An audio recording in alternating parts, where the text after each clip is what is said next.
Trying to play off towards the side, has that flash to try and get in onto it. Parus, we've seen him hit these before, was onto Lurox last time. Yeah, we're going to see the ultimate come out. Genex trying to tank up, but he's just getting taken out right now. He will be killed straight away. That's a 4-man knockup from the Nautilus ultimate as we try to go back in on top of this fight. Destroy, trying to see if he can make the damage work, and he does get onto Prime. They can finally take out the Jungle, but that's going to be a huge charm. Can they keep this Jinx alive? They cannot, because just like Dagda said, it's not one threat, it's multiple threats. The Istanbul Wildcats are smashing SK Prime.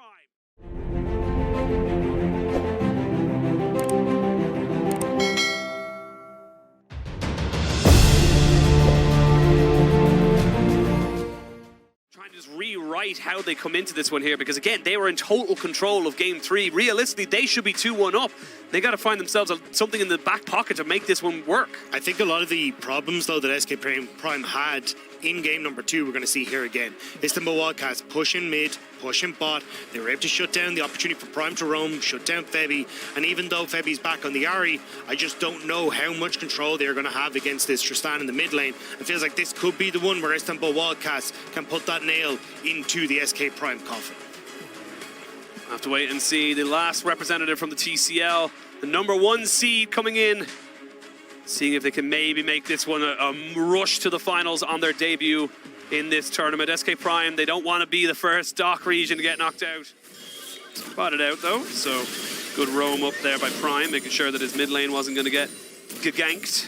Yeah, they really want to try and go for the dragon here, get pushing mid, lean that in, but here comes Prime. Flashing, knock up, charm down. They're going to get all the single target CC, but he brings him over the wall. That's not what you want to be doing, and now you're going to get yourself away, but you're not going to get bailed out. First blood to Kofte and SK Prime. They had him and they let him get away. He sent them over the wall. Febi, all you had to do was just stand still, and you would have been fine. Even just jump back into your own squad, but trying to set up for the next play. Actually, this is outside. No, this is outside. I don't know if you're thinking you're some kind of Ahri expert here, all right? Like, because what happens is he holds himself to high standards. Those standards for Genex starting to drop a little bit lower. No ult. He's got no ult. He does have flash. He has an ignite, but it ain't gonna do squat for him. He drops it in onto Kofte, who picks up another one, and this is now getting to a point where this Tristana is getting a little bit accelerated. it's not only just the fact that you have the Tristana accelerated, the Kennen is as well. Elramir up here. There's an ignite here. There's a chance it fell. So hard. Kofte To reset off these plays, I'll try and look for the objective,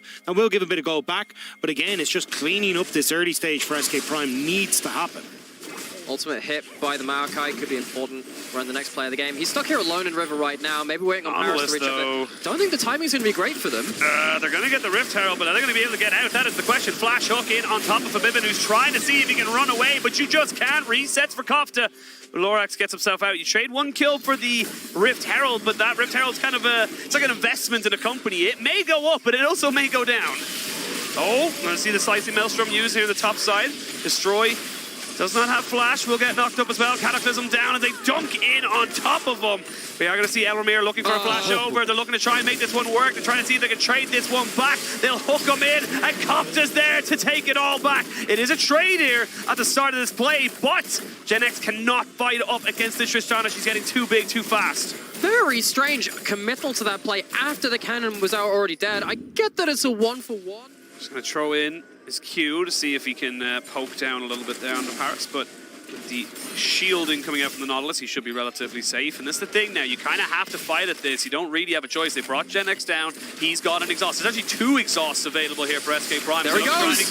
They're going to get the handshake, and that's Parus dead. You've had to use the Cataclysm, and that means it's not available for something like the Kennen or the Xayah. You have to make sure that Genex doesn't go down here. That could be detrimental to your team. There's going to be the hostile takeover to try and separate everybody. They will get the ultimate out of the Sion as the Maokai goes down. Now you can see Bao getting exhausted. Going to let the feathers go flying as he looks to try and turn this fight around. It looks like it's going to be SK Prime coming out of here with 2 clean kills, but they haven't taken the objective just yet. Okay, just as we asked for it, Lurox does manage to find the pick. Particularly with Kofte picking up the Bloodthirst, it means that particularly when you've got the Everfrost Banshees version of the Ahri, you don't have assassination threat there. They can't go out of your vision control either.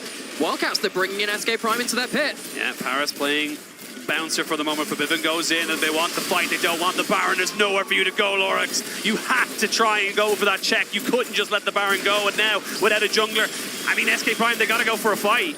They gotta try something here. Genax trying to see if he can get in position to cut Kofte off. He's so low. They want to try and get control of the pit. Bao knocked up. He's knocked up, hit by a zap. Do they want to try and fully commit to this? The hook is good. They got Destroy on a flank, and he does just that. Keduii has nowhere to be except the grey screen. A Baron, a couple of kills, and Istanbul, they're just playing with their food. For all the discipline we praise Keduii for when Destroy looked for him in that mid lane, he doesn't get to use a bit of a cross map, one of the few available to them. They've hardly been able to step outside their base, but Wildcats, they're there, ready to respond, even with the vision being claimed by SK Prime. They're not really able to capitalize, and here's the Maokai ult. Kyle does get used. Lurox ends up hitting the ult twice, I believe, at the end of that. So we'll see if he's kind of doing anything there. They're trying to push them away, but again, it's just so difficult right now for SK Prime to get for anything. Even though they pushed everybody up the top side, they're going to try and do the exact same play this time, though. Parus has himself a stopwatch. He does not get hit by the ultimate of the Jinx at the end of it, and now they're kind of running away from this. Lurox needs to stay alive. A flash from Keduii as they try to push everyone into this hostile takeover. It will only land on the one, but the one is the one they got. Bao flashing forward, or ghosting forward, I should say, to try and get something, and now they can turn their sights back onto the very tanky man that will be going into a fit of rage as he's been taken out and killed as the Genax is going down. This again, just nothing else you can do. You try to go for a fight, but you just don't have the resources. The one on Prime is on cooldown. SK Prime, you're playing with fire here. They are playing with fire, but they know exactly where Destroy is. If he tries to move anywhere in that bottom half, who's good defensive vision, but because you have defensive vision, it means you don't have forward vision. Yeah, Istanbul starting to move over. Destroy trying to play off towards the side. Has that flash to try and get in onto it. Parus, we've seen him hit these before. Was onto Lurox last time. Yeah, we're going to see the ultimate come out. Genax trying to tank up, but he's just getting taken out right now. He will be killed straight away. That's a 4-man knockup from the Nautilus ultimate as we try to go back in on top of this fight. Destroy trying to see if he can make the damage work, and he does get onto Prime. They can finally take out the Jinx, but that's going to be a huge charm. Can they keep this Jinx alive? They cannot, because just like Dagda said, it's not one threat, it's multiple threats. The Istanbul Wildcats are smashing SK Prime. There's no waves currently being built up, but the Wildcats, they're going to take their prize in kill gold, and then the Baron itself, they'll probably claim themselves a soul at the same time. Febiven just being delayed on the death. No other way out of that situation. Yeah, that's why they have to potentially use an economic Maokai ult, where you're just going to throw it at one of these side lane towers from an angle, because the Elramir is in that kind of position, which means that even though the Jinx can wave clear, could be in a bit of danger from the Siege and the CC. We might just see Istanbul Wildcats now trying to put themselves in towards finals. The new region wanting to shake things up in the EMEA Masters.